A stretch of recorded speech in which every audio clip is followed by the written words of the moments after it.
Dinas Perindustrian dan Perdagangan DIY mengakui pasokan beras di wilayah Jogja berkurang. Permintaan beras bansos di musim kampanye yang tinggi menjadi salah satu penyebab berkurangnya pasokan beras. Kepala Dinas Perindustrian dan Perdagangan DIY, Syam Aryanti menyebut yang terjadi adalah berkurangnya pasokan beras sehingga para pedagang menerapkan aturan pembatasan pembelian agar terdistribusi merata ke masyarakat. Syam juga menjelaskan berkurangnya pasokan beras akibat kendala gagal tanam. Namun, di waktu bersamaan terjadi peningkatan permintaan dari partai politik dan calon legislatif yang melakukan kampanye pembagian beras bansos. Sebenarnya di daerah istimewa Yogyakarta itu tidak ada terjadi kelangkaan beras. Yang ada memang terjadi penurunan pasokan beras. Di distributor jadi kenaikan permintaan dikarenakan ada beberapa, ya kita tahu kan ini baru musim, kemarin kita kan baru musim kampanye ya, ada beberapa caleg-caleg yang itu juga memberikan bantuan sosial pada masyarakat. Selain akibat gagal panen karena pembagian bansos bantuan beras yang jor-joran jelang pemilu dituding menjadi penyebab kelangkaan dan kenaikan harga beras di pasaran. Merespons tudingan ini, Kepala Badan Pangan Nasional Arief Prasetyo Adi membantah. Menurut Arief, bantuan beras tersebut merupakan bukti negara hadir untuk masyarakat yang membutuhkan. Arief juga menegaskan Presiden Jokowi sudah memerintahkan agar stok beras Bulog segera disalurkan ke pasaran. Jadi kami ditugaskan hari ini untuk mendistribusikan stok Bulog yang ada di Bulog kepada pasar. Sebenarnya kalau bansos itu nggak ada kaitannya sama harga, tetapi ini memang negara hadir. Kalau bansos itu atau bantuan pangan itu tidak mempengaruhi itu. Ya. Selain membanjiri pasar dengan stok beras Bulog, pilihan mengimpor beras menjadi andalan pemerintah. Sebanyak 2 juta beras akan diimpor untuk hadapi stok beras tahun depan.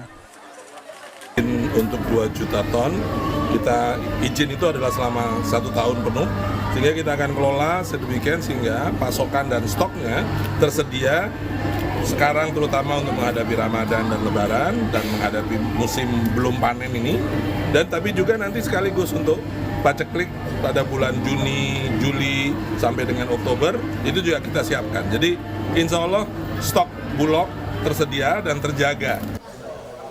Cepat tanggap pemerintah pusat mengatasi kelangkaan serta naiknya harga beras premium menjadi hal yang sangat dinantikan masyarakat. Apalagi memasuki tahun politik, stabilitas harga pangan mutlak untuk diawasi. Saudara, untuk mengetahui apakah kenaikan harga beras dan berkurangnya stok beras di sejumlah daerah karena pengaruh banyaknya permintaan beras untuk bansos, sore ini kita akan bahas bersama pengamat ekonomi dari Indef, Esther Sri Astuti.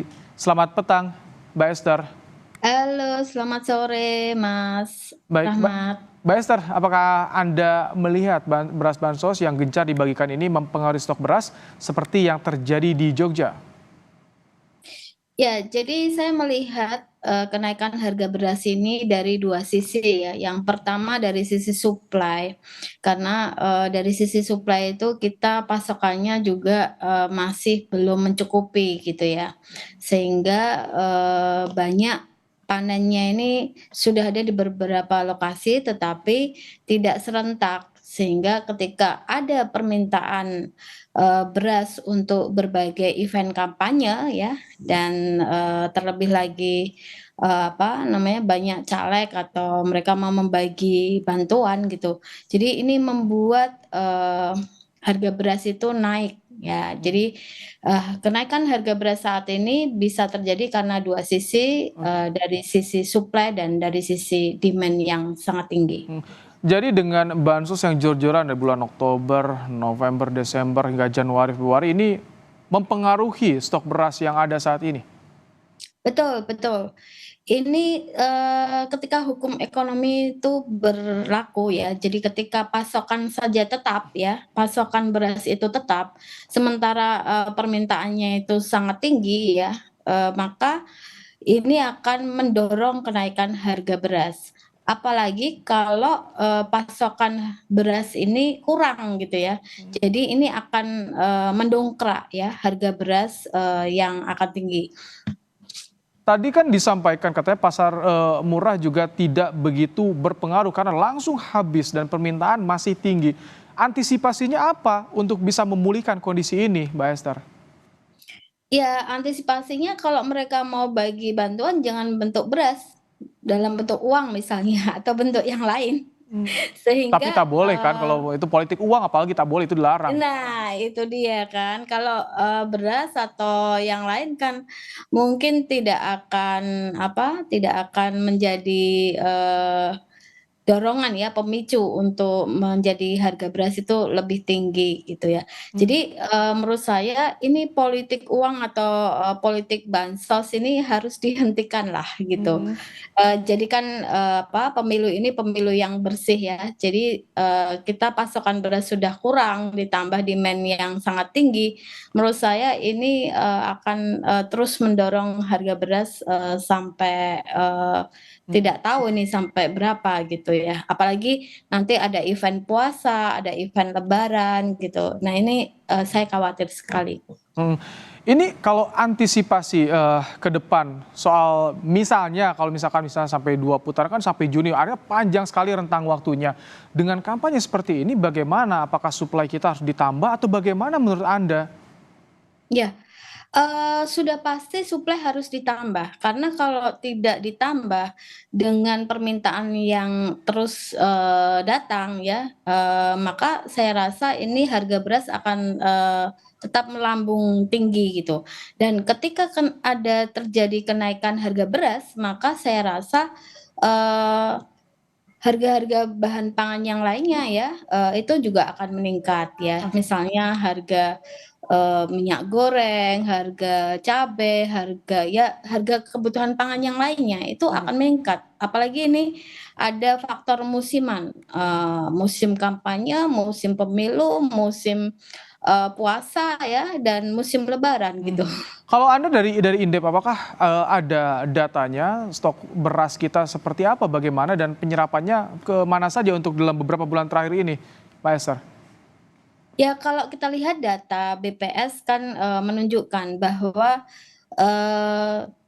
kita memproduksi hanya sekitar 53,63 juta gabah kering ya. Nah, sementara produksi berasnya nanti hanya terjadi sekitar dari gabah kering ke beras hanya sekitar 31 juta ton beras. Nah, sementara konsumsi dari beras pada kondisi normal itu sekitar 30 sampai 35 juta ton beras gitu. Sekitar kalau per bulan itu sekitar 2,5 sampai 3 juta ton per bulan. Nah, itu kondisi normal. Nah, kalau kondisi tidak normal, misalnya dengan banyaknya permintaan karena ada bantuan ya, kemudian ada puasa dan ada lebaran, ditambah lagi dari sisi suplai itu panennya juga kurang gitu ya, dan ini musim hujan nih, banyak banjir. Jadi Mbak Esther, apakah dengan jor-jornya bansos ini menurut Anda sudah diperhitungkan atau tidak berdampak pada kelangkaan stok beras yang saat ini terjadi? Lalu atau mengatasinya bagaimana? Apakah perlu impor atau seperti apa? Nah, saya sudah mendengar dan beberapa berita ya bahwa pemerintah mengantisipasinya dengan impor beras, tapi ini kan bukan solusi ya. Jadi, yang harus menjadi perhatian bagi pemerintah bahwa kita tidak boleh impor beras terus-menerus gitu ya. Kita harus berpikir jangka panjang, artinya swasembada beras ini harus diwujudkan. Jadi, pada tahun 1984 kita sudah mencapai swasembada beras, tetapi saat ini kita malah menjadi importir beras gitu. Jadi sangat menyedihkan. Baik, sudah antisipasi yang dilakukan oleh pemerintah. Terima kasih ekonom dari Indef, Esther Sri Astuti telah menyampaikan pandangannya dalam Kompas Petang sore hari ini.